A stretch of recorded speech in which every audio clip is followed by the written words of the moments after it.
आज की क्लास की शुरुआत हम त्रिपदी वंदना के साथ करते हैं। त्रिपदी वंदना के लिए सभी आपके हाथ आनंद केंद्र पर जुड़े हुए, आंखें कोमलता से बंद। वंदे अरहम, वंदे गुरुवरम, वंदे सत्यम।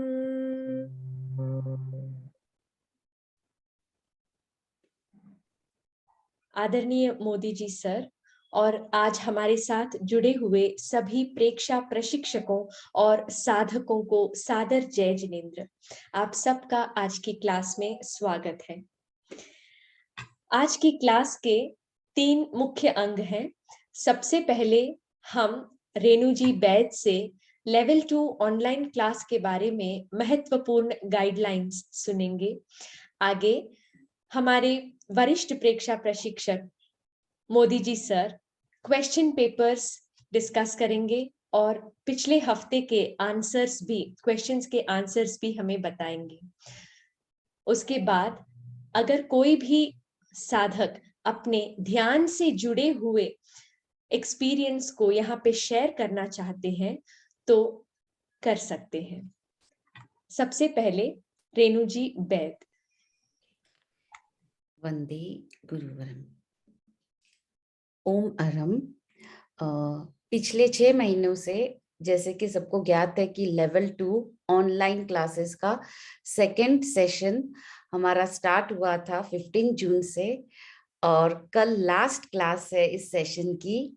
तो गुरुदेव की कृपा से क्लासेस बहुत अच्छी चली और जैसे सर ने कहा प्रेजेंटेशंस भी बहुत अच्छे हुए और पीपीटी के साथ हुए, तो ये सेशन भी बहुत अच्छा रहा। और इस सेशन में हमारे साथ 2 मेंबर्स और जुड़े थे, अभिलाषा जी और श्वेता जी वर्किंग कमेटी में, और पिछले साल के 2 मेंबर्स ऑलरेडी नीलपा जी और सपना जी हमारे साथ जुड़े हुए थे। तो वर्किंग कमेटी में सारे मेंबर्स ने बहुत डेडिकेशन के साथ अपना अपना जो भी रोल था किया। उन सभी के लिए ओम अरहम। और सर के गाइडेंस के बिना तो ये संभव ही नहीं था। जो भी इम्प्रूवमेंट हो, पीपीटी बनाना हो, जो भी सर के सजेशंस थे उसके वजह से ये और इम्प्रूव हुआ ये सेशन। अब बात रही नए सेशन की। कल का क्लास हमारा स्पेशल क्लास होगा, उसके बाद नया सेशन चालू होगा अप्रैल से। तो फेब और मार्च ये 2 महीने आपको पढ़ाई के लिए या होमवर्क के लिए समय मिलेगा। तो इसमें क्या आपको करना है, ये गाइडलाइंस या होमवर्क जो भी होगी हम लोग शेयर करेंगे ग्रुप में। तो और फेब और मार्च के लास्ट वीक में एक जिज्ञासा समाधान क्लास भी रखी जाएगी। अभिलाषा जी आवाज नहीं आ रहा है मेरा? नहीं आ रहा है रेणु जी। ओके।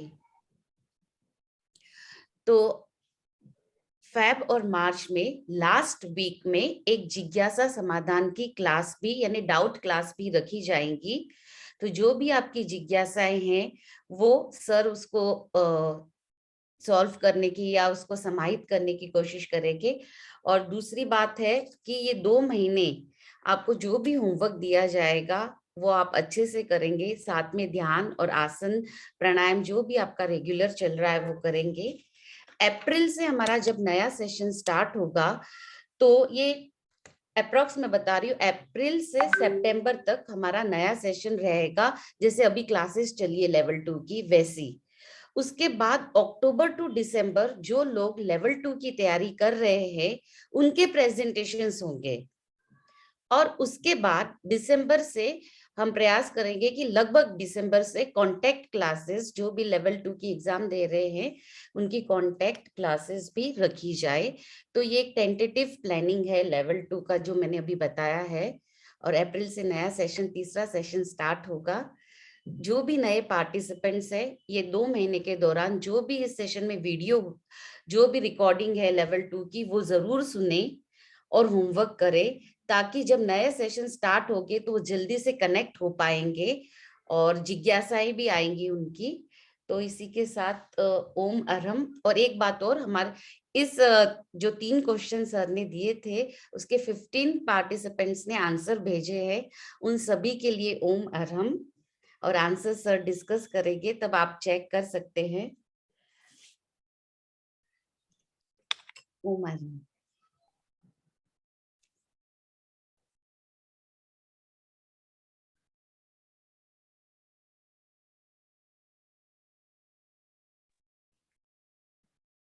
अभिलाषा जी के यहाँ लगता है नेटवर्क प्रॉब्लम है सर, आप क्वेश्चन एंड आगे की क्लास संभाले सर प्लीज।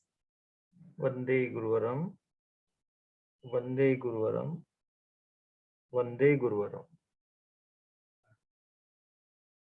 गुरुदेव के पावन चरणों में सादर सबक वंदना। पहले हम क्वेश्चन डिस्कस करते हैं जो पिछले हफ्ते आपको दिए थे। पहला क्वेश्चन था कि हम प्रभु को कैसे पा सकते हैं। इसमें जो प्रश्न है कि हम प्रभु को कैसे पाने का मतलब है कि प्रभु के पास पाने का मतलब प्रभु बन जाना। प्रभु को पाने का मतलब है प्रभु बन जाना। तो इसका यदि राइट आंसर तो ये हो सकता है प्रभु बन ही जाना। मतलब प्रभु बने बिना प्रभु को पाया नहीं जा सकता। या बोले वीतराग, पूर्ण वीतराग। तो ये मतलब एप्रोप्रिएट आंसर यही है कि आंशिक रूप से बाकी सब तो प्रभु की स्तुति है, खाली आराधना है, प्रार्थना है। प्रभु को पाने का अर्थ है प्रभु बन जाना या वीतराग बन जाना पूर्ण रूप से। राग द्वेष मुक्ति ये सब के आंशिक उदाहरण है। ये हमारे उस मार्ग पर चलने के रास्ते हैं कि हम राग द्वेष मुक्ति की साधना कर रहे हैं, आत्म साक्षात्कार की ओर आगे बढ़ रहे हैं। लेकिन प्रभु को पाने का मतलब है प्रभु बन जाना या वीतराग बन जाना। दूसरा प्रश्न था क्या मंत्र जप और ध्यान, क्या मंत्र जप ध्यान ही है क्या? वैसे देखा जाए, ब्रॉड रूप में देखा जाए तो मंत्र जपना और ध्यान दोनों अलग अलग है। मंत्र जपना ध्यान नहीं है। मंत्र जपने में मन की सक्रियता रहती है, जबकि ध्यान में चैतन्य की सक्रियता रहती है। ये दोनों बिल्कुल दो चीजें एकदम गहराई से समझना है कि ध्यान में चैतन्य की सक्रियता है और मन की एक्टिविटीज को हमको विश्राम देना है, एक बिंदु पर टिका देना है ताकि मन एकाग्र हो जाए, शांत हो जाए और धीरे धीरे वो अमन की स्थिति में हम चले जाए। इस दृष्टि से देखें तो मंत्र का जप ध्यान नहीं है। अब तीसरा जो प्रश्न है कि कब मंत्र का जपना ध्यान बन जाता है। जैसा मैंने पहले क्वेश्चन में बोला, दूसरे क्वेश्चन में बोला कि मंत्र में मन की सक्रियता, क्योंकि हम क्या कर रहे हैं, मन की सक्रियता से मंत्र का उच्चारण कर रहे हैं। वो वाचिक भी हो सकता है, मानसिक भी हो सकता है। अब कौन सा मंत्र जप ध्यान बन जाए? मंत्र जप रहे हैं लेकिन ध्यान की स्थिति बन जाए, ये कैसे संभव है? ये तब संभव है कि मंत्र जपते जपते मंत्र छूट जाए और हम निर्विचार हो जाए। ऐसा होता है कई लोगों के साथ। एक बार हमारे अभी कुछ दिनों पहले एक साधक का प्रश्न भी आया कि बोले मैं मंत्र जप की शुरुआत करता हूँ, मंत्र जपते जपते मंत्र छूट जाता है, मंत्र जपते जपते मंत्र छूट जाता है और मैं ध्यान में चला जाता हूँ, निर्विचार टाइप से हो जाता है। ये मंत्र जपते जपते माला छूट जाए, मंत्र छूट जाए, करीब करीब निर्विचारता की स्थिति हो या हम भीतर अंतर जगत में पहुंच जाए, ये ध्यान की स्थिति आ गई। और दूसरा कौन सा मंत्र जप की स्थिति है जिसको हम ध्यान की स्थिति कह सकते हैं? जैसे मंत्र जप के बहुत सारे प्रकार हैं, वाचिक जप है, मानसिक जप है, उपांशु जप है, मानसिक है। एक जप ऐसा बताया आचार्य श्री महाप्रज्ञ जी ने जो मंत्र जपने का सर्वश्रेष्ठ तरीका है। शायद आपने कई लोगों ने सुना होगा, कई लोगों ने नहीं भी सुना होगा। जब कोई साधक मंत्र का साक्षात्कार करता है, जैसे उसको किसी चैतन्य केंद्र पर मंत्र जपना है, तो वो मंत्र को जपता नहीं है, मंत्र को सुनहरे शब्दों में या चमकते हुए व्हाइट कलर में मंत्र को वहां लिखा हुआ देखता है और उस मंत्र को लिखे हुए को केवल देखता रहता है। अब ये मंत्र जप भी है लेकिन ध्यान है ये, क्योंकि उसमें वो मंत्र का उच्चारण नहीं कर रहा है, ना तो वाचिक उच्चारण है ना मानसिक उच्चारण है, केवल मंत्र का साक्षात्कार कर रहा है। ये मंत्र जपने का सर्वश्रेष्ठ तरीका है और इससे मंत्र की सिद्धि सबसे जल्दी होती है। तो ये जो या तो हम मंत्र जपते जपते करीब करीब निर्विचारता की स्थिति में जाने लग जाएं तो वो ध्यान की स्थिति बने, या फिर हम मंत्र का साक्षात्कार करें, उसमें मन की सक्रियता ना रहे, केवल हम दृष्टा भाव से उस मंत्र को वहां देखते रहे, ये भी ध्यान की स्थिति है। तो मोटा मोटा ये मान ले कि जहां चैतन्य सक्रिय है वहां ध्यान है, जहां मन की सक्रियता है वो एक मानसिक क्रिया होगी, उसको ध्यान की कोटि में नहीं लाएंगे। तो ये 3 प्रश्नों के उत्तर बहुत सारे हो सकते, ब्रॉड रूप में आप मानिए ये 3 आपके आंसर है। अब हम प्रश्न पत्र लेते हैं जो आपको पिछली बार लाडनू की परीक्षा पत्र में दिया गया था। पहला प्रश्न उसमें है, ध्यान धारणा समाधि का अर्थ बताएं और उसमें आपस में संबंध बताएं। संबंध तो ये मान ले कि तीनों एक दूसरे से जुड़े हुए हैं। सबसे पहले धारणा की स्थिति आती है, फिर ध्यान की स्थिति आती है, फिर समाधि की स्थिति आती है। धारणा से 12 गुना ज्यादा प्रभावी ध्यान की स्थिति है और ध्यान से भी 12 गुना ज्यादा स्थिति किसकी है? समाधि की स्थिति। और यदि देखा जाए तो धारणा और समाधि का यदि देखें 12 into 12 144 टाइम्स, मतलब धारणा की स्थिति अभी जितने भी ज्यादातर 90% साधक धारणा की स्थिति में। धारणा का मतलब है मन को एकाग्र करने का प्रयास करना। अभी एकाग्र पूर्ण रूप से नहीं हुआ, गहराई से एकाग्र नहीं हुआ है, लेकिन एकाग्र करने का जो साधक प्रयास करते हैं वो धारणा की स्थिति है। मन को एक बिंदु पर टिकाते हैं, फिर वो क्या होता है, इधर उधर चला जाता है, वापस टिकाते हैं, फिर वापस इधर उधर जाता है, ये धारणा की स्थिति है। अब मन एक ही बिंदु पर लंबे समय तक टिक जाए, ये ध्यान की स्थिति है। और एक बिंदु पर लंबे समय तक टिकने के बाद मन धीरे धीरे विलीन हो जाए,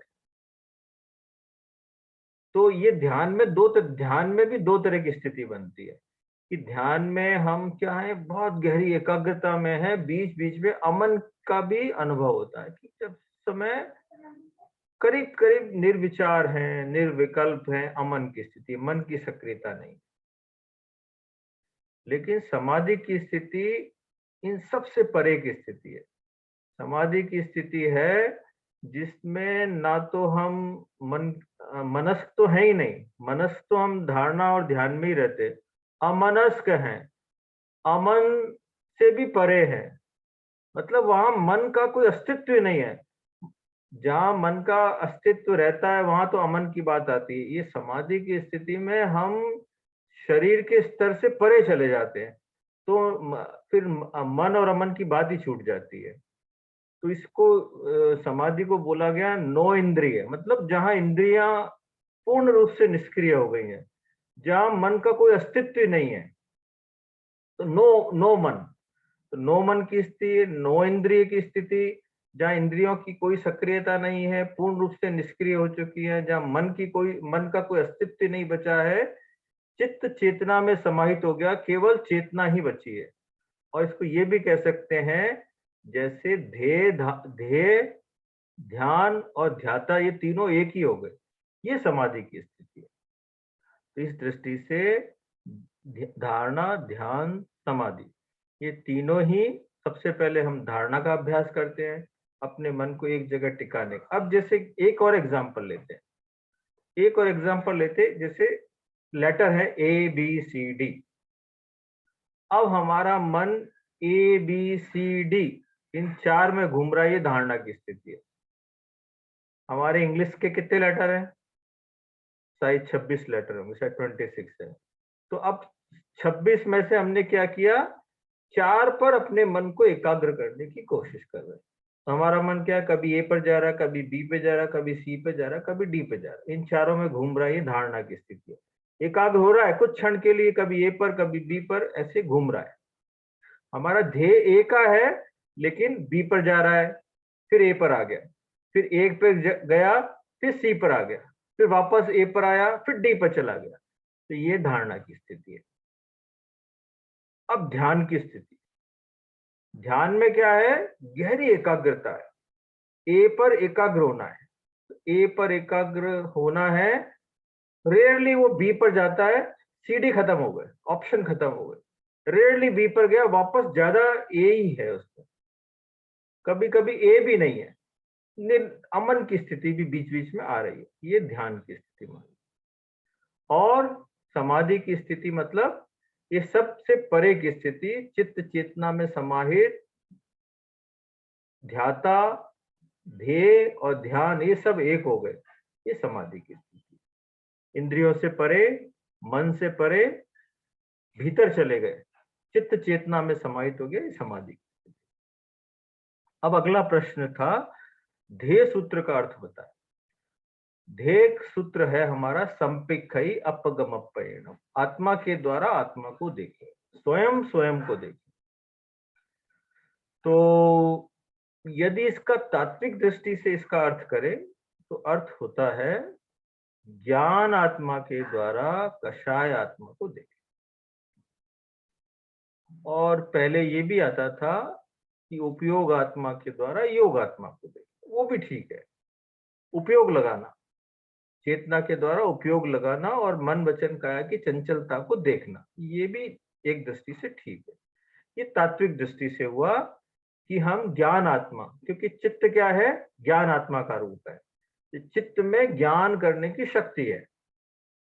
तो ज्ञान से हम चित्त से क्या करते हैं, वृत्तियों को, भाव को ज्ञाता दृष्टा भाव से देखने की कोशिश करते हैं।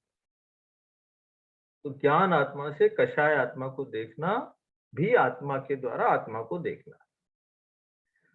यदि इसको थोड़ा प्रैक्टिकल रूप में देखें तो इसका अर्थ बनेगा स्थूल चेतना के द्वारा सूक्ष्म चेतना को देखना, आत्मा के द्वारा आत्मा को देखना है। यदि किसी एक नए आदमी को समझाना है, तात्विक दृष्टि से समझाएंगे तो वो ना तो ज्ञान आत्मा को जानता है, ना कषाय आत्मा को जानता है, थोड़ा भटक सकता है, उलझ सकता है। तो नए लोग हों जो तत्व ज्ञान को कम समझते हों, तो उनको ऐसा समझाया जाए कि भाई स्थूल चेतना के द्वारा सूक्ष्म चेतना की ओर बढ़ना, देखना ही आत्मा के द्वारा आत्मा को देखना। और उदाहरण दें तो हमारा ध्येय तो आत्मा को देखना है, लेकिन हम डायरेक्ट आत्मा को देख नहीं सकते। तो फिर क्या करें, हम क्या करते हैं, पहले इस आत्मा के द्वारा संचालित मन वचन काया की प्रवृत्ति को देखने का प्रयास करते हैं। अब इस काया की प्रवृत्ति में श्वास भी है, ये भी काया की एक प्रवृत्ति है। तो हम क्या करते हैं, श्वास को माध्यम बनाते हैं। श्वास को इसलिए माध्यम बनाते हैं कि श्वास एक ऐसा तत्व है जिसके माध्यम, जिसके क्या चेन बंधी हुई है, भीतर तक चेन बंधी हुई है। कैसे चेन है कि जब हम श्वास को पकड़ते हैं तो सूक्ष्म श्वास पकड़ में आता है, सूक्ष्म श्वास को धीरे धीरे पकड़ते हैं तो प्राण पकड़ में आ जाता है, प्राण पकड़ते हैं तो तेजस शरीर पकड़ में आता है, फिर धीरे धीरे तेजस शरीर के बाद में भीतर की स्थितियां पकड़ में आने लगती है। जितने भी ध्यान के जो आलंबन बनाए गए हैं, चाहे वो शरीर प्रेक्षा है, चाहे चैतन्य केंद्र प्रेक्षा है, चाहे श्वास प्रेक्षा है, वो आलंबन वो ही बताए गए हैं जिनकी चेन भीतर तक हमको ऐसा जो भीतर तक ले जाने में सक्षम है। तो इस दृष्टि से स्थूल चेतना के द्वारा सूक्ष्म चेतना को देखना भी आत्मा के द्वारा, ये देह सूत्र का अर्थ है। अगला प्रश्न है, प्रतिक्रिया विरति साधने के क्या उपाय क्या हो सकते? अब प्रतिक्रिया विरति साधने के उपाय तो कम से कम आप यदि सब मिलके लिखेंगे तो 50 हो जाएंगे। 5 मैं लिखूंगा, 5 आप लिखेंगे, कोई ना कोई अलग अलग लिखेंगे तो ये 50 उपाय बन सकते हैं, और भी ज्यादा बन सकते हैं। मुख्य उपाय में यदि देखा जाए तो पहले मैं प्रैक्टिकल प्रयोग बताता हूं कि कौन कौन से ऐसे प्रयोग है जिनसे हम प्रतिक्रिया विरति की साधना को और अच्छे बना सकते हैं। पहला है ज्योति केंद्र प्रेक्षण। ज्योति केंद्र ललाट पर चमकते हुए श्वेत रंग का ध्यान करने से आवेश और आवेग शांत होते हैं। आवेश आवेग शांत होने से प्रतिक्रिया कम होती है, रिएक्शन लेवल कम हो जाता है, तीव्र प्रतिक्रिया नहीं होती। तीव्र प्रतिक्रिया का मतलब तो ये है कि एक आदमी राई का पहाड़ बना दे, छोटी सी बात है उसको पकड़ के बैठ जाए, 1 घंटा 2 घंटा, 1 दिन 2 दिन 3 दिन, वर्ष भर, जीवन भर भूले ही ना, और उसी में अपने आप को घुमाता रहे, एक्शन रिएक्शन करता है। ये है प्रतिक्रिया। अब इसका और नीचे का रूप है कि भाई रिएक्शन तो हुआ, 1 आध घंटा हो गया, चला गया, 1 आध दिन मैक्सिमम हो गया, 1 आध घंटे में धीरे धीरे वो शरीर मतलब माइंड से निकल गई बात। और साधक साधना में आगे बढ़े तो हो सकता है कुछ क्षणों के लिए रिएक्शन हो, फिर धीरे से वो नॉर्मल हो जाए। जैसे बोलते हैं ना, पानी की रेखा के समान। जैसे क्रोध के 4 प्रकार बताए। एक होता है पानी की रेखा के प्रकार, कि भाई पानी में आप रेखा खींचिए, क्या होता है, तुरंत रेखा खत्म हो जाती, क्योंकि पानी में रेखा खींची तुरंत पानी एक हो जाता है। तो ये एकदम अति सूक्ष्म, मतलब अति अल्प क्रोध, क्रोध मान माया लोग जो भी मान। अब बालू में रेखा खींचेंगे तो क्या होगा, बालू में रेखा खींचेंगे तो क्या होगा, धीरे से हवा चलेगी, पूरी बालू भी एक हो जाएगी, वो थोड़े समय के लिए रहेगी। या किसी का पांव पड़ा या हवा चली तो एक हो जाएगा। पानी पड़ा। मिट्टी की रेखा, मिट्टी की रेखा खींची तो 1 आध दिन रह सकती है, 2 दिन रह सकती है, कुछ दिनों तक रह सकती है, जब तक वहां कोई बड़ा व्हीकल ना गुजरे, पानी ना चले, पानी उसके ऊपर ना गिरे, तो कुछ दिनों तक रह सकती है। अब पत्थर की रेखा के समान अपने पत्थर पर रेखा बना दी, और वो तो कई वर्षों तक रह सकती है। तो ये क्रोध मान माया लोभ कषाय के 4 तरह के प्रकार बताए गए। तो पानी जैसा होना चाहिए कषाय, कि आए और तुरंत चला जाए। तो प्रतिक्रिया वृत्ति को साधने के पहला उपाय ज्योति केंद्र, दूसरा उपाय दीर्घ श्वास प्रेक्षा। दीर्घ श्वास प्रेक्षा, क्योंकि ये हम सब जानते हैं हमारे जितने भी नेगेटिव इमोशन का संबंध श्वास के साथ है, तो दीर्घ श्वास प्रेक्षा करने से भी प्रतिक्रिया विरति की साधना संभव बनती है। लक्ष्य की स्मृति। अब एक आदमी यदि रोज स्मृति करे कि मैं चेतन तत्व हूं, मेरा लक्ष्य वीतरागता है, तो वो सजग रहेगा कि भाई मैं चेतन तत्व हूं, मुझे अपनी आत्मा की रक्षा करनी है और मेरा लक्ष्य वीतरागता है, तो मुझे राग द्वेष से बचना है। तो वो रोज दिन में 4-5 बार यदि लक्ष्य की स्मृति करेगा तो संभव है इस स्मृति के कारण ऐसी स्थिति आने पर प्रतिक्रिया से बच जाए। अनुप्रेक्षा। अब मान लिया कि क्रोध की समस्या है या मान की समस्या है, माया की है, तो क्या कर रहा है तो है, अब वो रोज क्या कर रहा है, अनुप्रेक्षा करता है। क्रोध है तो मृदुता की अनुप्रेक्षा करता है, माया है तो ऋजुता की अनुप्रेक्षा करता है। रोज अनुप्रेक्षा करते करते अपने भीतर के मैल को वो क्या कर देता है, कम कर देता है, प्रतिपक्ष खड़ा कर देता है। तो जैसे ही क्रोध की लहर आती है, मृदुता का भाव उसको क्या कर देता है, उसको वहीं शांत कर देता है। तो अनुप्रेक्षा से भी प्रतिक्रिया विरति सच सकती है। और ये तो बाकी सारे ही प्रयोग प्रतिक्रिया विरति साधने में सक्षम है, लेकिन ये मुख्य प्रयोग है। इसके बाद यदि देखें तो एसिडिक आहार का वर्जन। जो व्यक्ति बहुत ज्यादा गर्म चीज खाते हैं तो क्या होता है, पेट में एसिड बनेगा, एसिड वायु के साथ ऊपर दिमाग में जाएगा, तो दिमाग हर समय गर्म रहेगा। दिमाग गर्म रहने के कई कारण हैं। एक तो हो गया कर्मों का कारण। एक आदमी के कषाय बहुत कषाय को शांत करने की कोशिश ही नहीं कर रहा है, अपनी कषाय को समझ ही नहीं रहा है, तो उसके कषाय मन नहीं पड़ेंगे। तो एक तो हो गया उसके कर्म के कारण प्रतिक्रिया, दूसरा कारण है आहार में। आहार भी एक कारण है कि यदि एसिडिक आहार ज्यादा लेगा तो उसका मस्तिष्क हमेशा गर्म रहेगा, और गर्म मस्तिष्क में क्रोध को, मान को, माया, लोभ ज्यादा चांस रहता है। तो एसिडिक आहार का वर्जन करें। निमित्त से बचना।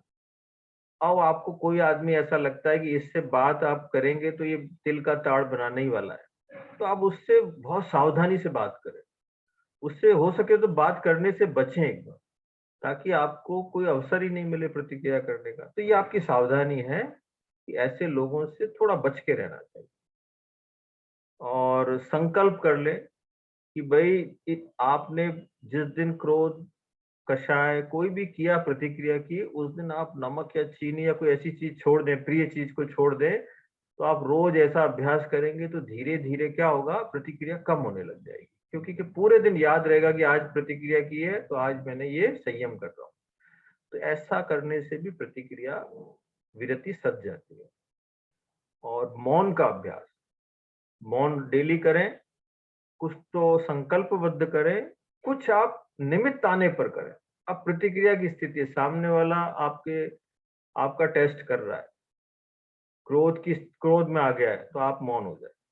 उस समय कुछ भी जस्टिफाई करने की कोशिश ना करें, बस शांत हो जाए, मौन हो जाए, बस वहां से अपने आप को मौन कर लें, क्योंकि बात करेंगे तो विवाद बढ़ेगा। इसलिए ये प्रतिक्रिया विरति से बचने का उपाय है। स्थान छोड़ दें, जहां लगे कि प्रतिक्रिया बन रही, विवाद की स्थिति, स्थान छोड़ के चले जाए, क्योंकि वो सामने वाला यदि हो सकता है ऐसी स्थिति को बढ़ाए तो उस विवाद बढ़ सकता है, प्रतिक्रिया की स्थिति हो सकती है, स्थान भी छोड़ दे वहां पे। और लग रहा है कि रोज प्रतिक्रिया की स्थिति बनती है तो उसका कोई समाधान ढूंढ, कोई ऐसा बीच का समझदार व्यक्ति को बीच में डालें, कुछ और डालें। प्रतिक्रिया विरति के जब समाधान की बात आती है तो एक बात मैं तो पहले तो यही कहता हूँ कि साधक का स्वभाव शांति का है, वीतरागता का है, तो वो स्वयं तो शांत रहे, लेकिन ऐसी हिंसा की स्थिति, ऐसी विवाद की स्थिति, ऐसी प्रतिक्रिया की स्थिति जीवन में है तो उसको, उसका उपाय भी करे, समाधान की का भी कोशिश करे। ऐसा कोई समाधान शांतिपूर्ण, अहिंसापूर्ण समाधान खोजे ताकि उसका समाधान भी हो जाए, ताकि प्रेम पूर्वक, मैत्री पूर्वक सहवास हो सके, तो उसका समाधान। और इस तरह के कई उपाय हो सकते हैं, ये प्रतिक्रिया विरति को साधने के मैंने उपाय। अब अगला प्रश्न है, स्ट्रेस अच्छा है या बुरा है? स्ट्रेस देखिए अच्छा भी है, बुरा भी है। और जैसे जैसे आता है ना, डर अच्छा है या बुरा है? डर अच्छा भी है, बुरा भी है।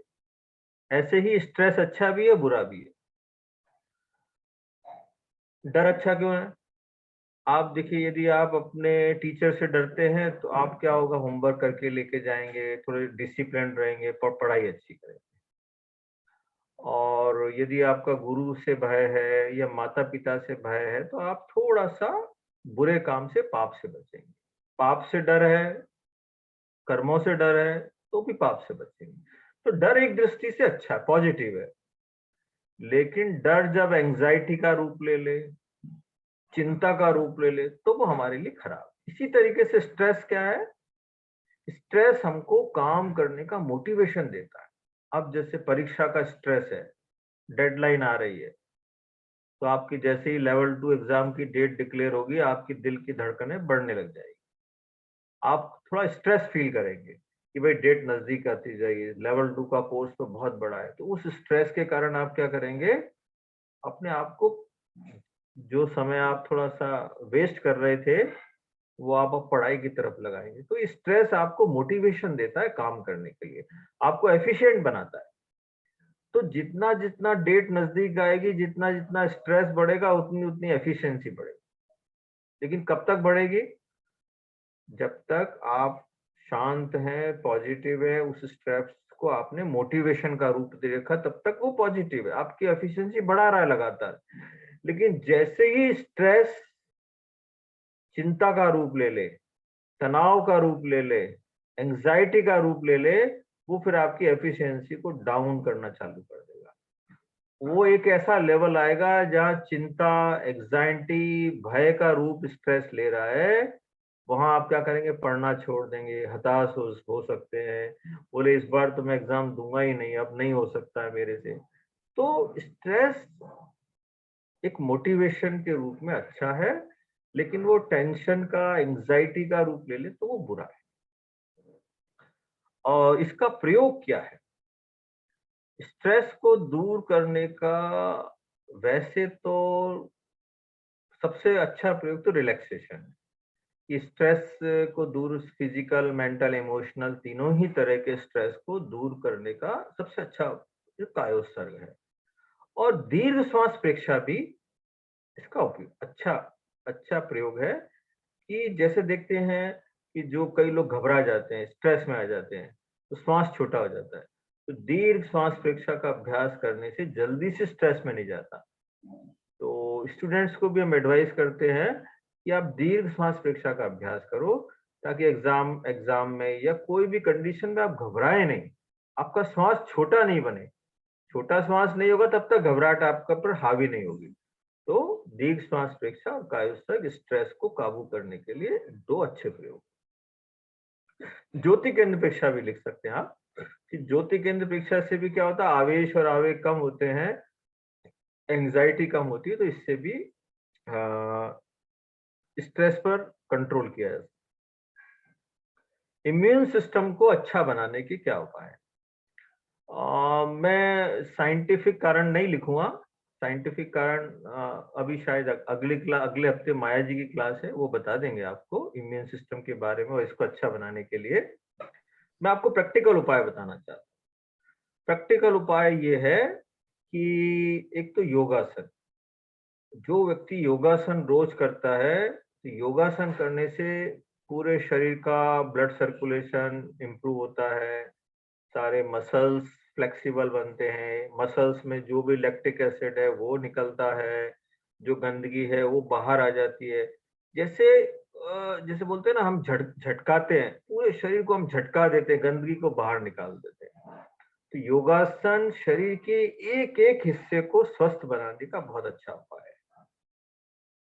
इससे हमारा इम्यून सिस्टम इंप्रूव, क्योंकि शरीर से जब गंदगी निकलेगी तो इम्यून सिस्टम अच्छा बनेगा। शरीर में गंदगी ज्यादा होगी, टॉक्सिक मैटर ज्यादा होंगे, तो इम्यून सिस्टम को उस टॉक्सिक मैटर से लड़ने के लिए वो लड़ते लड़ते कमजोर हो जाता है।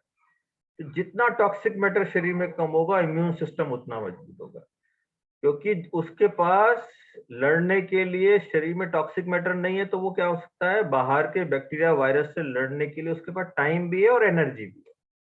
तो योगासन जरूर करना चाहिए, इम्यून सिस्टम को अच्छा रखना है। और वॉक करें। जो आदमी अब योगासन नहीं कर रहे हैं तो वॉक करें, तो कुछ ऐसा फिजिकल एक्सरसाइज करें जिससे शरीर पसीना पसीना हो जाए। चाहे तो आप आधा घंटा फुटबॉल खेल लें, चाहे बैडमिंटन खेलें, कोई भी ऐसा काम करना चाहिए जिससे शरीर में पूरा शरीर पसीना पसीना हो जाए। और रिलैक्सेशन करना चाहिए, क्योंकि क्या है, जैसे बताया गया है कि रात के समय में इम्यून सिस्टम काम करता है। क्यों करता है रात के समय? जब पूरा बॉडी रिलैक्स हो जाती है नींद में, अब शरीर की जरूरतें कम हो जाती है।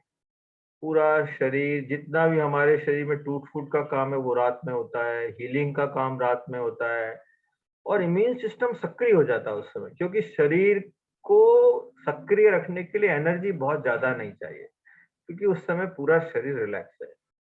अब रिलैक्सेशन कायोत्सर्ग में तो हमें जीते जागते चैतन्य की सक्रियता के साथ शरीर को रिलैक्स किया है।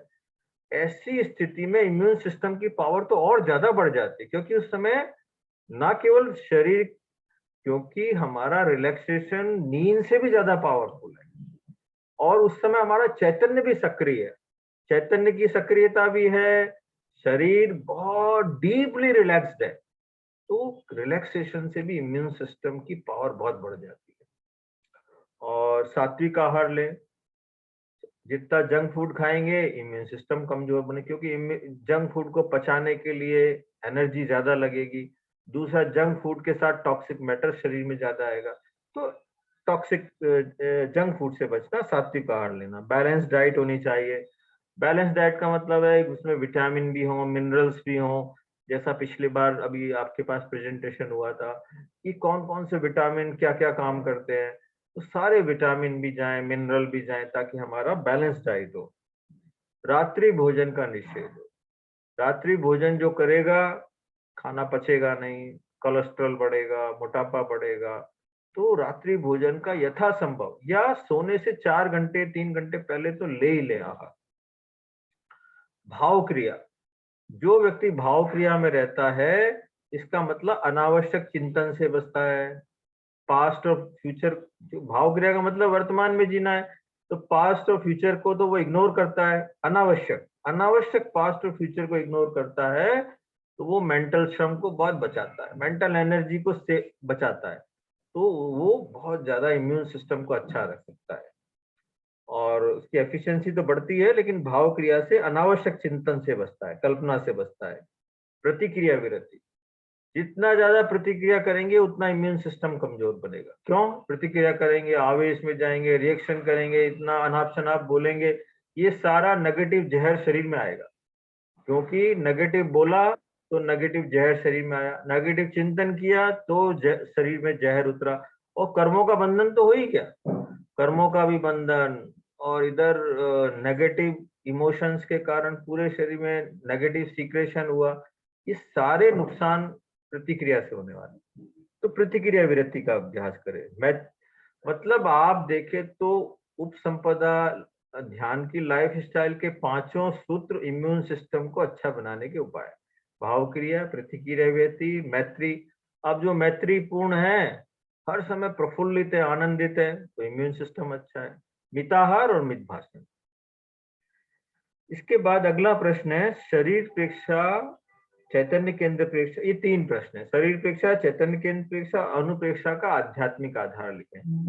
मैं इन 3 प्रश्नों को छोड़ रहा हूँ क्योंकि ये प्रश्न बड़े हैं, थोड़ा डिटेलिंग इसमें है, तो मैं इसको छोड़ रहा हूँ। बड़े प्रश्न हैं, बड़ा मतलब अब मैं डिटेल करने बैठूंगा तो समय चला जाएगा।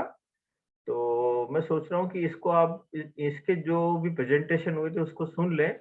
कोई क्वेरी हो तो फिर अगले सेशन में या फरवरी की जो एक क्वेरी सेशन होगा उसमें आप क्वेरी मेरे को भेजेंगे तो मैं आंसर दूंगा।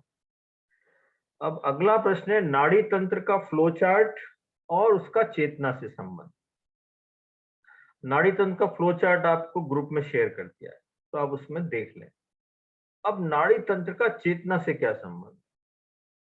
नाड़ी तंत्र का चेतना से संबंध है। आचार्य महाप्रज्ञ जी ने कहा है, लिखा है, बोला है कि हमारे चेतना का यदि शरीर में कोई स्थान माना जाए तो वो नाड़ी तंत्र है।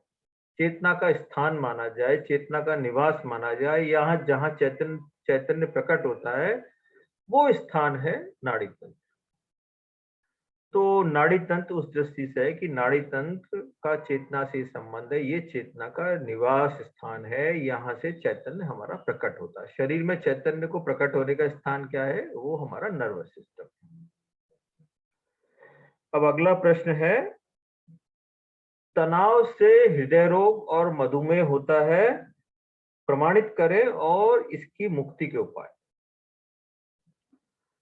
अब देखिए कि जैसे ही व्यक्ति तनाव में जाता है, तनाव में जाते ही ब्रेन एक्टिव होता है। ब्रेन एक्टिव होते ही फाइट और फ्लाइट मोड में आ जाता है। जैसे ही ब्रेन को लगता है कि ये तनाव की स्थिति है, तो फाइट और फ्लाइट के मोड में आ जाएगा। फाइट और फ्लाइट दोनों ही मोड में उसको क्या चाहिए? सिंपैथेटिक नर्वस सिस्टम की सक्रियता चाहिए, क्योंकि उसको उस समय बहुत सारी एनर्जी चाहिए। उस समय हमारी एड्रिनल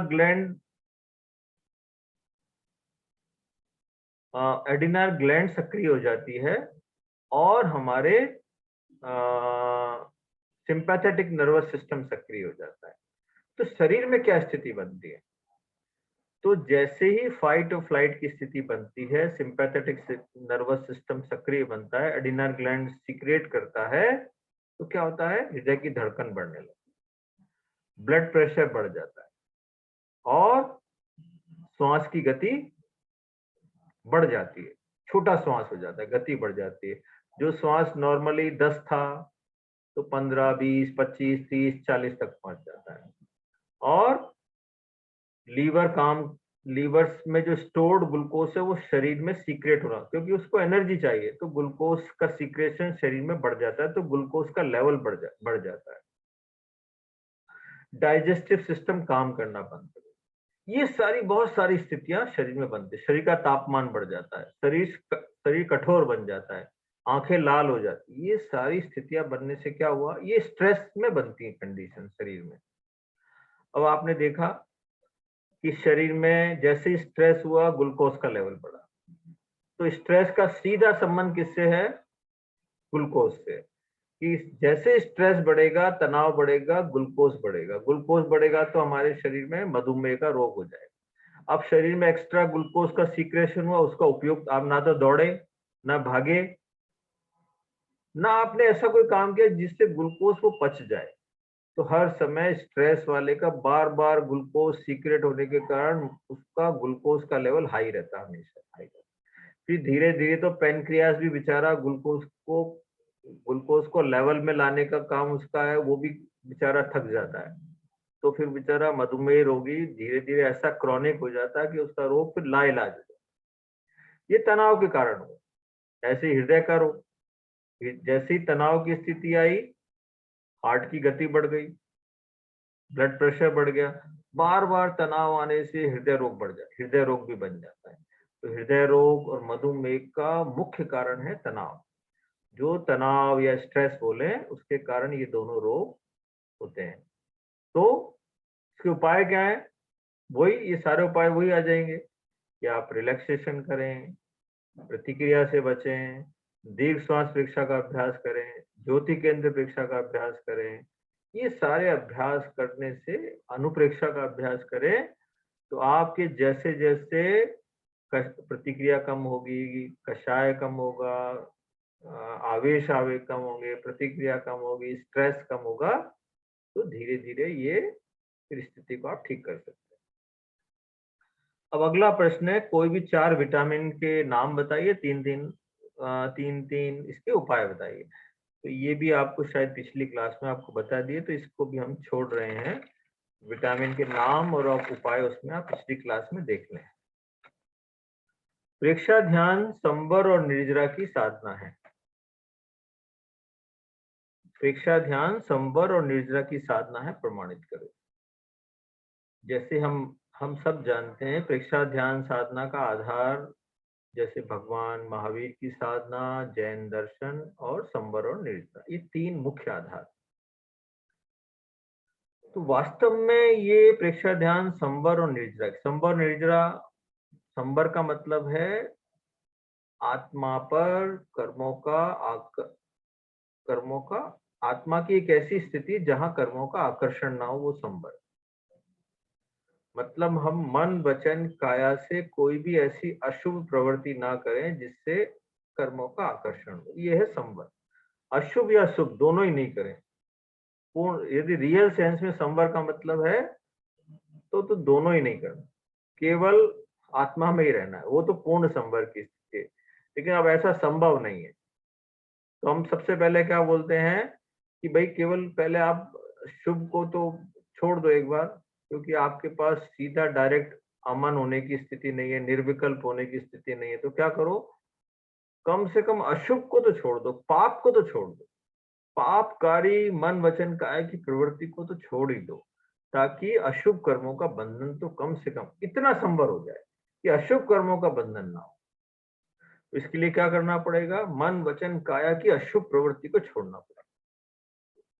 इससे क्या हो जाएगा, संवर हो जाएगा, अशुभ कर्मों का संवर हो जाएगा। अशुभ कर्मों का बंधन नहीं होगा तो संवर हो गया। निर्जरा क्या है, अब जो इस जन्म के और पिछले जन्म के जो कर्मों का बंधन है हमारी आत्मा के ऊपर, वो उन कर्मों से हम मुक्त हों आंशिक रूप से, वो निर्जरा है। मतलब आत्मा के साथ जो चिपके हुए कर्म है उससे मुक्त होने का जो भी उपाय है वो निर्जरा है। ध्यान से दोनों ही होते हैं। देखिए, संवर का मतलब तो है अयोग की साधना, अयोग की साधना, जहां मन वचन काया की प्रवृत्तियों का संयम करके अपनी आत्मा में रहने का नाम है संवर।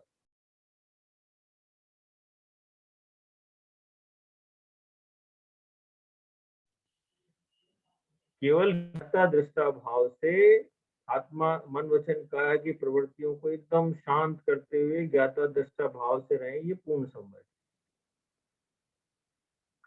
लेकिन ऐसा हर किसी के लिए संभव नहीं। लेकिन जैसा पहले बताया कि हम अशुभ प्रवृत्तियों से रोकें अपने आप को। हम क्या करते हैं ध्यान में, शरीर से स्थिर हो जाते हैं, शिथिल हो जाते हैं, शरीर से कोई अशुभ प्रवृत्ति नहीं करते।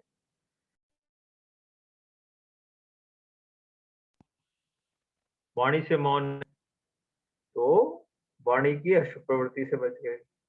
फिर हमने मन को एक बिंदु पर टिका दिया, ये तीनों की क्रियाएं रुक जाती हैं।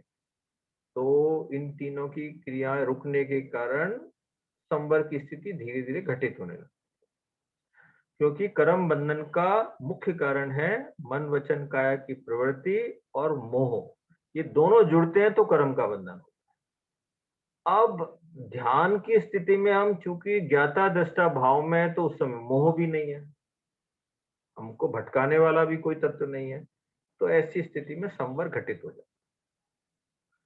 और ध्यान शुभ योग की साधना, शुभ योग मतलब है एक पॉजिटिव एक्शन है, एक बहुत बड़ा पुरुषार्थ है। इस दृष्टि से ध्यान निर्जरा की साधना है, मतलब ये निर्जरा का एक प्रयोग है। तो संवर और हम मन वचन काया की तीनों की प्रवृत्तियों का संयम कर कर ज्ञाता दृष्टा भाव की स्थिति में है, तो संवर भी घटित हो रहा है और ध्यान में अपना पुरुषार्थ लगा रहे हैं। एक बिंदु पर टिकाने के लिए हम एकदम संकल्पित हैं, पुरुषार्थ कर रहे हैं। ये शुभ योग है, इसके कारण निर्जरा भी हो। तो प्रेक्षा ध्यान संवर और निर्जरा की साधना है। और वैसे भी ये प्रश्न आपको कई बार आपके ग्रुप में भी शेयर करते हैं, तो वो ग्रुप में आपने पढ़ा भी होगा, शॉर्ट में मैंने आपको बता दिया।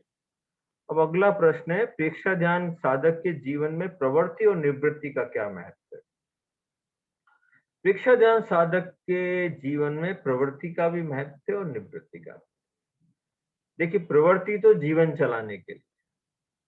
अब कोई साधक सांसारिक दृष्टि से जीता है, तो उसको बिजनेस भी करना है, शरीर के भी सारे काम करने, परिवार को भी चलाना है, तो संसार को चलाने के लिए प्रवृत्ति तो करनी पड़ेगी। कुछ ना कुछ प्रवृत्ति तो करना ही पड़ेगी। प्रवृत्ति करे बिना ये संसार नहीं चल सकता। तो ये संसार को चलाना तो प्रवृत्ति करनी पड़ेगी। और निवृत्ति है सत्य की प्राप्ति के। जैसे ही हम क्या करते हैं, मन वचन काया की प्रवृत्ति करते हैं, सारे चिंतन कल्पनाओं से मुक्त होकर अपने भीतर गोता लगाते हैं, निवृत्ति होकर गोता लगाते हैं, तो सत्य की प्राप्ति होती है। तो प्रवृत्ति जीवन चलाने के लिए और निवृत्ति सत्य को पाने के लिए। कर्म शरीर, तेजस शरीर और औदारिक शरीर क्या है? मतलब वो इनके स्तर पर काम करने वाली चेतना को क्या कहते हैं? कर्म शरीर के स्तर पर काम करने वाली चेतना को अध्यवसाय कहते हैं, तेजस शरीर के स्तर पर काम करने वाली चेतना को लेशा कहते हैं, और औदारिक शरीर के स्तर पर काम करने वाली चेतना को चित्त कहते हैं। चेतना की तीन धारा का चित्र बनाइए और विवेक चेतना का महत्व बताइए। तो ये चेतना की तीन धाराओं का चित्र आपको तो ग्रुप में शेयर कर दिया होगा या कर देंगे। और विवेक चेतना का महत्व, देखिए सारा खेल तो सारा साधना, जैसे बोलते हैं ना, विवेके धम्ममाई है, मतलब विवेक ही धर्म है। और वास्तव में विवेक ही धर्म है। विवेक का मतलब है हे और उपादेय की, मैं हे और उपादेय एक तो होता है प्रिय, मतलब एक आदमी कार्य करने का प्रेरक तत्व उसकी है कि प्रियता और अप्रियता। प्रिय है वो करना है, अप्रिय को नहीं करना। एक तो ये दृष्टि है।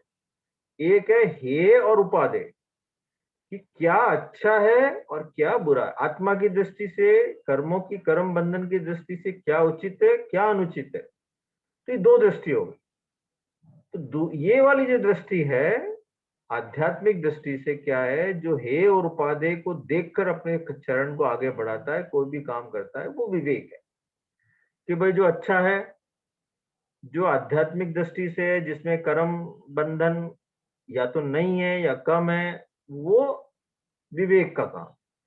तो जो हे है उसको छोड़ना है और उपादेय को ग्रहण करना।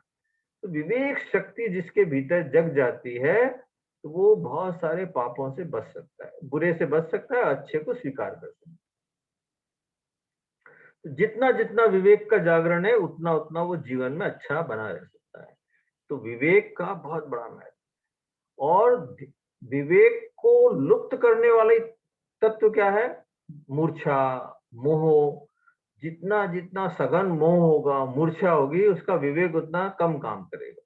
जितना जितना व्यक्ति विवेक जिसकी चेतना सक्रिय होगी, राग द्वेष से मुक्त होगी, उसका विवेक सक्रिय रहेगा। अब अपन सब सोचे कि हम सब वीतराग तो नहीं, अपन सब संसारिक प्राणी हैं, अभी छद्मस्त है। छद्मस्त मतलब कर्म बचे हुए हैं। तो गलती ना करे ये संभव नहीं है, लेकिन गलती करने के बाद अनुभव करना, आगे से ना करने का संकल्प करना और उसको ना दोहराना, ये तो हमारे हाथ में। तो जो विवेकवान व्यक्ति होता है, यथासंभव गलती नहीं करता है, कर देता है तो उसका प्रायश्चित करता है और आगे से ना करने का संकल्प करता है। तो ये विवेक का हमारे जीवन में महत्व है। और ध्यान से विवेक शक्ति का जागरण होता है, क्योंकि हम जब राग द्वेष से मुक्त होकर देखते हैं तो चेतना से मोह के आवरण को धीरे धीरे हटाते हैं। तो हमारी चेतना प्रिय अप्रिय से मुक्त होती है, राग द्वेष से मुक्त, मोह से मुक्त होती है।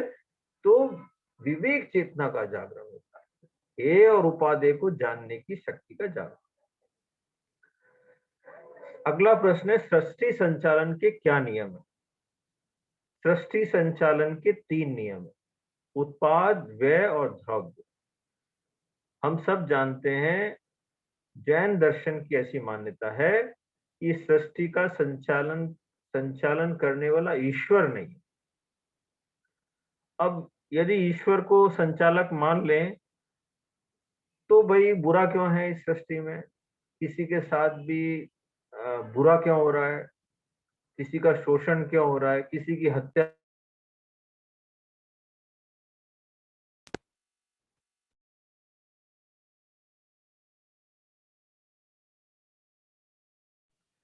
तो पहला सृष्टि तो जैन दर्शन में ये नहीं माना कोई संचालक है। सृष्टि का संचालक प्रकृति के नियमों को माना। प्रकृति के जो शाश्वत नियम है वो सृष्टि के संचालक तत्व है, उस पर किसी का कोई अधिकार नहीं है। वो सभी के साथ समान व्यवहार करते हैं, चाहे तो इस नरेंद्र मोदी हो, चाहे मुकेश अंबानी हो, चाहे राजेंद्र मोदी हो। यदि गलत काम करेंगे तो कर्मों का बंधन होगा। ऐसा नहीं कि नरेंद्र मोदी बच जाएंगे और राजेंद्र मोदी के बंधन होगा, ऐसा नहीं। जो जैसा करेगा उसके वैसे कर्मों का बंधन होने ही वाला है। ये प्रकृति का जो नियम है, सॉफ्टवेयर है, ऐसा चलता है, बिल्कुल सबके साथ समान व्यवहार करता है। कोई संचालक तत्व नहीं माना गया। ये जितना भी, और इसके जैन दर्शन के अनुसार या प्रेक्षा ध्यान के दर्शन के अनुसार 3 तत्व माने गए। सृष्टि का संचालन उत्पाद, व्यय और द्रव्य, इन 3 नियमों के आधार पर हो रहा है कि उत्पन्न होना और नष्ट होना। ये 2 तत्व हो गए, उत्पन्न होना, नष्ट होना। संसार में जितने भी जीव और अजीव हैं, उनमें ये प्रक्रिया निरंतर चल रही है। जैसे ही राजेंद्र मोदी का शरीर ये सामने दिख रहा है, ये क्या हुआ? ये आज से 57 साल, 57 ईयर पहले ये उत्पन्न हुआ। और हो सकता है जितना आयुष हो, 90 साल, 95 ईयर्स के बाद में ये शरीर खत्म हो जाए। तो क्या हो गया? उत्पन्न हुआ और नष्ट हो गया। तो ये एक पर्याय, एक शरीर था जो इतने वर्ष तक रहा, इसमें भी प्रतिक्षण परिवर्तन हुआ, जन्म से लेकर आज तक परिवर्तन होते आए, इसकी बात छोड़ दे, केवल एक जीवन की बात करें तो उत्पन्न हुआ और नष्ट भी हो गया। लेकिन इन दोनों के बीच एक तत्व था, ध्रुव तत्व भी था। वो तत्व क्या था? वो था चेतन तत्व। कि राजेंद्र मोदी की जो आत्मा है, चेतन है, वो पहले भी था, आज भी है और कल भी रहने वाला। ये ध्रुव तत्व। तो उत्पन्न हुआ शरीर, शरीर नष्ट हो गया, लेकिन जो चेतन तत्व है वो क्या है? ध्रुव तत्व है। ये पहले भी था, आज भी है और कल भी रहने वाला है। तो ये तीन तत्वों के आधार पर चल रहा है। अब हम अजीब पदार्थ, अजीब चीज का उदाहरण लेते हैं। जैसे जैसे कोयले की खान से खुदाई की, कोयले से उन्होंने हीरा निकाला, हीरे को फिर उन्होंने तराशा, तराश के उसको, उसका बड़ा हीरा था तो उसके छोटे बनाए, या छोटे थे तो उसको आभूषण बनाया। तो वो जो कोयले के रूप में था वो हीरा बना, वो प्रतीक उसके पर्याय का परिवर्तन हो जा रहा है।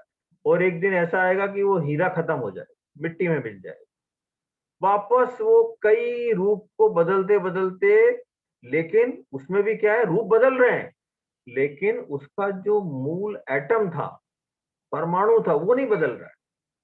तो जितने भी अजीब पदार्थ हैं वो रूप परिवर्तन तो करते हैं केमिकल के संयोग से, या जो भी देश काल भाव के संयोग से। इस जैसे लकड़ी है, अब एक लकड़ी जब वृक्ष से उत्पन्न होती है, उससे पहले तो लकड़ी होती नहीं है ना। हम जमीन में कोई बीज डालते हैं, या कोई कलम लगाते हैं, पौधा बनता है, पेड़ बनता है, लकड़ी उत्पन्न होती है, लकड़ी से फर्नीचर बनता है, फर्नीचर खत्म हो जाता है, लेकिन उसका जो मूल एटम था वो नहीं बदलता है, वो वैसा का वैसा ही रहता है। उसका रूप परिवर्तन है। तो एक टेबल बनी, टेबल का उत्पन्न हुआ, टेबल एक दिन खंडर हो गई, टेबल राख बन गई, या जो भी बन गई, तो उसका नाश हो गया, लेकिन उसका मूल एटम था वो नाश नहीं हुआ। तो ये तीन नियमों के आधार पर ये संसार चल रहा है, उत्पाद, व्यय और द्रव्य। अगला प्रश्न है अध्यवसाय, लेस्या, भाव, मन और चित्त की परिभाषा। वैसे ये आपके ग्रुप में शेयर कर दी है। कर्म शरीर से प्रभावित हमारे आत्म परिणाम, चेतना के परिणाम, ये हमारे अध्यवसाय, ये हमारा भावों का अति सूक्ष्म स्तर है, चेतना का अति सूक्ष्म स्तर है। लेस्या की परिभाषा क्या है? पुद्गलों, वर्ण की सहायता से होने वाले आत्म परिणाम या भाव को हम लेस्या कहते हैं। भाव क्या है? कषाय के उदय या विलय से निष्पन्न चेतना के परिणामों को हम भाव कहते हैं। और मन किसको कहते हैं? जो स्मृति, चिंतन, कल्पना रूपी कार्य करता है वो हमारा मन होता है। चित्त क्या है? शरीर के स्तर पर काम करने वाली चेतना को हम चित्त कहते हैं, या चेतना की किरण को भी हम चित्त कहते हैं। अब अगला प्रश्न है प्राणायाम का प्रयोजन, आध्यात्मिक स्वरूप। तो प्राणायाम का प्रयोजन आप पढ़ लीजिए, अपेक्षा संदर्शिका में आपको पूरा दिया हुआ है, उसमें कोई पॉइंट नहीं समझे तो आप प्रश्न ग्रुप में डालिए, आपको अगले सेशन में बताएंगे। और इस तीन बंध हैं, मूल बंध है, उद्यान बंध है, जालंधर बंध। सभी चैतन्य केंद्रों के नाम लिखिए और लाभ लिखिए, ये आपको ग्रुप में शेयर कर दिया है। 13 चैतन्य केंद्र है, उनके नाम और लाभ। तेजस शरीर और 6 पर्याप्तियां कैसे काम करती है? ये थोड़ा बड़ा प्रश्न है, मुझे लगता है आज थोड़ा समय कम है, इसको थोड़ा डिटेल में 15-20 मिनट का टाइम लगेगा, तो उसको नेक्स्ट क्लास जब फरवरी में होगी तो इसको बताएंगे। जब हम देखते हैं तो सोचते नहीं, और सोचते हैं तो देखते नहीं, ये हमारा ध्यान का नहीं है। ये हम सब ने अनुभव किया है। दीर्घ श्वास प्रेक्षा करते हैं तो जब हमारा चित्त श्वास पर एकाग्र होता है, जब हम गहराई से श्वास को देखते हैं तो हम बिल्कुल नहीं सोचते। जैसे ही श्वास को देखना छूटता है तो क्या होता है? हमारा चिंतन, स्मृति, कल्पना चालू हो जाता है, तो सोचना चालू हो जाता है। तो देखते हैं तो सोचते नहीं। इसका मतलब ये हुआ कि जब चैतन्य सक्रिय होता है तो मन क्या हो जाता है? एकाग्र हो जाता है, शांत हो जाता है। जब चित्त चित्त की सक्रियता कम हो जाती है तो मन की सक्रियता बढ़ जाती है। दोनों में से एक मुख्य रूप से सक्रिय रहता है। इस दृष्टि से देख, इसका और भी एक एंगल से कह सकते हैं कि जब हम राग द्वेष से मुक्त होकर देखते हैं, ना तो लाइक है ना डिसलाइक है, जब लाइक नहीं है, डिसलाइक नहीं है, तो कोई भाव को आने का मौका नहीं है, तो चिंतन क्या होगा? स्मृति क्या होगी? कल्पना क्या होगी?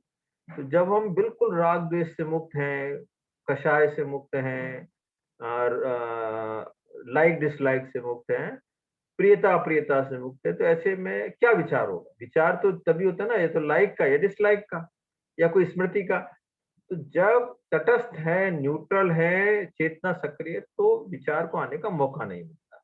इन दोनों में से एक की सक्रियता रहती। अरहम मंत्र की आध्यात्मिक व्याख्या करें और अर्थ स्वरूप बताएं। अरहम मंत्र की आध्यात्मिक व्याख्या के अरहम मंत्र, अरहम शब्द का अर्थ यह है, अरहम परमात्मा का वाचक है, परम अर्हता का वाचक, परम अर्हता संपन्न जो होते हैं उनका वाचक है। तो जो भी वीतराग हो चुके हैं वो अर्हत है हमारे सामने, जो परम शक्ति संपन्न है, परम ज्ञान संपन्न है। तो ये जो भी व्यक्ति हैं या चेतन है, जो परम वीतराग है, परम शक्ति संपन्न है, परम अर्हता संपन्न है, वो अरहम है।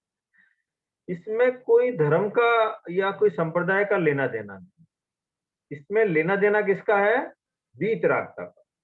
जो पूर्ण वीतराग है, जिनके राग द्वेष पूर्ण रूप से खत्म हो गए, जिनके राग द्वेष खत्म हो गए, तो वो परम शक्ति संपन्न बन गए, परम अर्हता संपन्न बन गए, परम ज्ञान संपन्न बन गए, वो हमारे लिए अरहम स्वरूप है।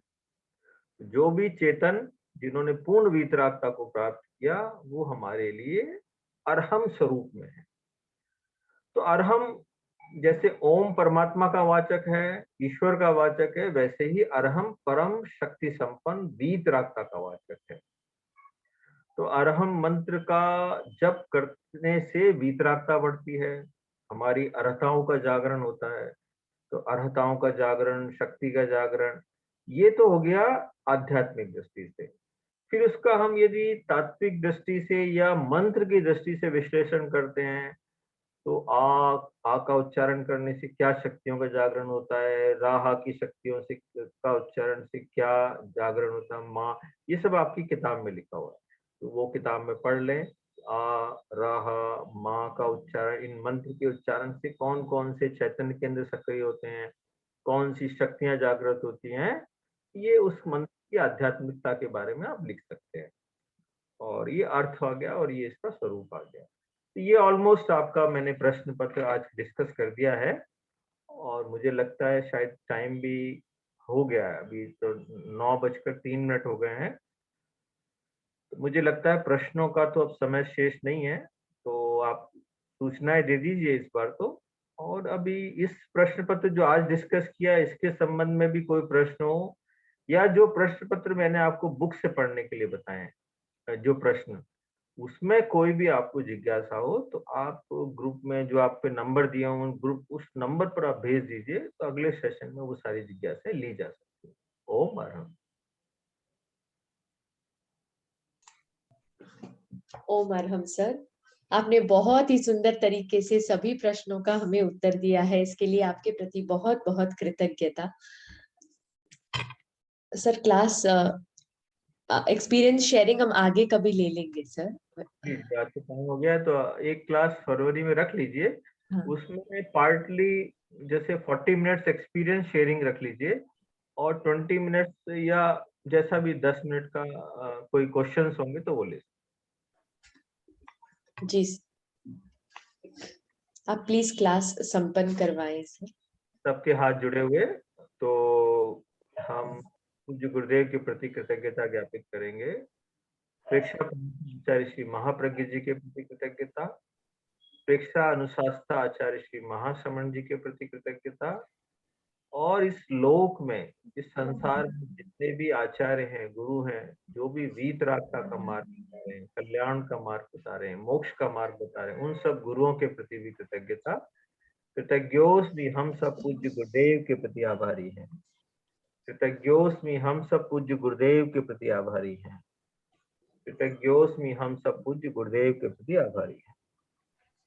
कृतज्ञोस्मि सर, हम सब आपके प्रति भी बहुत बहुत आभारी हैं। एक इंफॉर्मेशन है, कल इम्यून सिस्टम की स्पेशल क्लास है डॉक्टर माया जी के द्वारा, तो सभी अटेंड करें कल 8 बजे।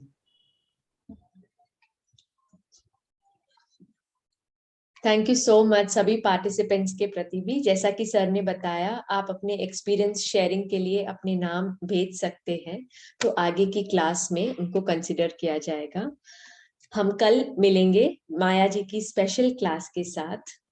ओम अरहम।